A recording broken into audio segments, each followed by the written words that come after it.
Hi friends, నా భార్య పుట్టింటికి వెళ్ళింది. ఒక్క రోజులో నాకు ఎంత ఇబ్బంది ఉంది చూడండి. రోజు నా భార్య కోళ్ళు విడిచిపెట్టేది. చూస్తున్నారు కదా, భార్య లేకపోతే ఎంత ఇబ్బంది ఉందో ఇవాళ తెలుస్తుంది ఫ్రెండ్స్.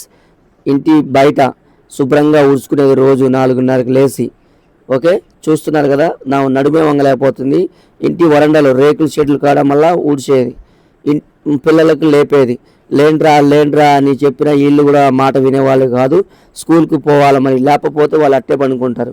ఇంటి లోపల కూడా ఊడవాలి ఫ్రెండ్స్. నా నడుములు పోతున్నాయి, వంగలేకపోతున్నా ఫ్రెండ్స్. నాకు ఎప్పుడు అలవాట్లేదు.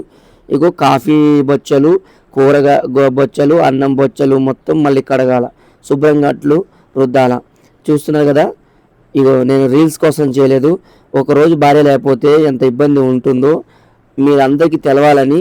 దయచేసి భార్యలను కొట్టుకోవద్దు, తిట్టుకోవద్దు. ఒకళ్ళ చిన్న చిన్న గొడవలు అయితే సర్దిద్దుకోండి. చూస్తున్నారు కదా ఫ్రెండ్స్, ఎంత ఇబ్బందిగా ఉందో. ఎవరు చేస్తారు? పాచన్నం బరిగొడ్లకి ఇస్తున్నాను. కూర అయితే పడేశాను ఫ్రెండ్స్. కూర్చొని బొచ్చలు రుద్దుతున్నా. ఇంకా మా అమ్మ కూడా రుద్దింది. ఆ బొచ్చలు కూడా తీసుకొని చూపిస్తాను. చాలా బొచ్చలు ఉన్నాయి ఫ్రెండ్స్. నా కొడుకు, కూతురు, నేను, నా భార్య 3 పూటలు తినాలి ఫ్రెండ్స్. 3 పూటల్లో పొద్దున 4 ప్లేట్లు ఉంటాయి. మళ్ళీ అన్నం కూర, అన్నం బొచ్చ, కూర బొచ్చ, టీలు, గ్లాసులు. చూస్తున్నారు కదా మరి ఎన్ని బొచ్చలు ఉన్నాయి. మధ్యాహ్నం మళ్ళీ మళ్ళీ శుభ్రంగా ప్లేట్లు కడగాల. అంటే 3 పూటల్లో ఎన్ని ప్లేట్లు కడగాలో నాకు అసలు అర్థం కావడం లేదు.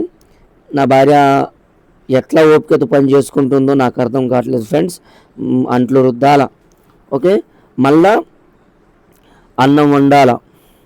చూస్తున్నారు కదా, లోపల తీసుకొచ్చాను. ఇన్ని బొచ్చలు రుద్దుతుందంటే రోజుకి నాకు నడుము పోతున్నాయి, చెమటలు కారిపోతున్నాయి ఫ్రెండ్స్. ఏదేమైనా సరే బట్టలు కూడా ఎవరు, నా కొడుకు బట్టలు, నా బట్టలు, నా కూతురు బట్టలు, నా భార్య బట్టలు, నలుగురికి 4 జోళ్ళు, మొత్తం 10 జోళ్ళు ఫ్రెండ్స్. అయితే చూడండి, నా 2 పాయింట్ షర్ట్కి రుద్దుకోవడానికే నాకు ఇంత ఇబ్బంది ఉంది. మళ్ళీ నడుము వంగి మళ్ళీ గట్టిగా రుద్దాల. మళ్ళీ కింద మరకలు ఉంటే ఇట్ట ఉతికినావు అట్ట ఉతికినావు అని మనమే 4 మాటలు అంటాం. కానీ ఉతుక్కుంటే తెలిసిద్ది ఆ బాధ ఏందో. అర్థమైందా ఫ్రెండ్స్? గాయస్, ఎవరైనా దయచేసి భార్య చిన్న చిన్న తెలుసో గొడవ చేసినా కొంచెం సర్దుకోండి, మాట్లాడుకోండి ఇద్దరు కూర్చొని. నాకైతే నడుములు పోతున్నాయి, అమ్మో, నడుములు వంగలేకపోతున్నాం, అమ్మో. ఇది చూడండి, ఇగో అన్నం రోజు కిలో అన్నం వండాల. సాయంత్రం వేరే, పొద్దున వేరే. ఇందులో మళ్ళీ వడ్లు ఉంటాయి, మళ్ళీ రాళ్ళు. మొత్తం శుభ్రంగా గ్యాస్ అంటే ఇచ్చిన ఫ్రెండ్స్. ఇప్పుడే పొయ్యిలో పెట్టిన. ఓకే ఫ్రెండ్స్, మళ్ళీ కూరగాయలు కోయాల. ఇప్పుడైతే బెండకాయలు కోస్తున్నా ఫ్రెండ్స్. ఇక బెండకాయలు కోయడానికి కూడా మిషన్ తెచ్చుకున్నా. నా భార్య కష్టాన్ని గుర్తించి. ఏం లేదు, ఏ కూరగాయలు, దొండకాయలైనా, బెండకాయలైనా, టమాటా అయినా మొత్తం మిషన్లోనే కోసుకోవచ్చు ఫ్రెండ్స్.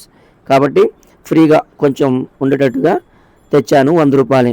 మళ్ళా బొంతలు, మనం చదర్లు, బొంతలు, దుప్పట్లు మొత్తం మళ్ళీ శుభ్రంగా మడత పెట్టి మళ్ళీ ఇంట్లో లోపల పెట్టాలి ఫ్రెండ్స్. మళ్ళీ నలుగురు కదా మన ఫ్యామిలీ, ఎంత ఇబ్బంది ఉంటుందో చూడండి. అదేవిధంగా ఇక అన్నం కూడా కొంచెం స్టేజ్కి వచ్చేసింది ఫ్రెండ్స్. తిప్పుతున్నా, నాకైతే తెలియదు ఎట్లా ఉంటానో ఏమో. ఇక చెక్ చేస్తున్నా ఫ్రెండ్స్. కొంచెం గట్టిగా ఉంది. కొట్టు కిరాణం కూడా ఉంది. వచ్చే వాళ్ళని కూడా చూసుకోవాలి ఫ్రెండ్స్. ఇప్పుడు నా పిల్లలకి మళ్ళీ పొద్దున్న స్కూల్కి తయారు చేయాలా. కొబ్బరి నూనె రాశాను ఫ్రెండ్స్. నా బిడ్డకు కూడా కొబ్బరి నూనె తలకు పట్టించాను శుభ్రంగా. ఏంటంటే చూడండి, ఒక భార్య చేసే పని నేను చూపిస్తున్నాను. ఏదో ఫ్యాషన్ కోసం కాదు, రియల్. ఎవరైనా సరే మీ ఇళ్లలో మీ అక్కలు కానీ, మీ చెల్లెలు కానీ, మీ భార్యలు కానీ, మీ అమ్మలు కానీ, మిమ్మల్ని కూడా ఇట్లే దయచేసి కాళ్ళు చేతులు ఇరుగొట్టడం, భార్యను కొట్టడం, ఇష్టానుసారం చేయడం, పంపించడం, తర్వాత పెద్ద మనుషులు తీసిపోయి నా భార్య రావట్లేదు దండం పెడతా. దయచేసి భార్య ఇంట్లో ఉన్నప్పుడే విలువ తెలుసుకోవాలి. ఓకే, బయట నాకైతే అమ్మో అసలు నడువులో పోతున్నాయి ఫ్రెండ్స్. దయచేసి లైక్ చేయండి, ఫాలో చేయండి. ఎవరు కొట్టుకోవద్దు. ఏదైనా ఉంటే కూర్చొని మాట్లాడుకొని మీ దండం పెడతా.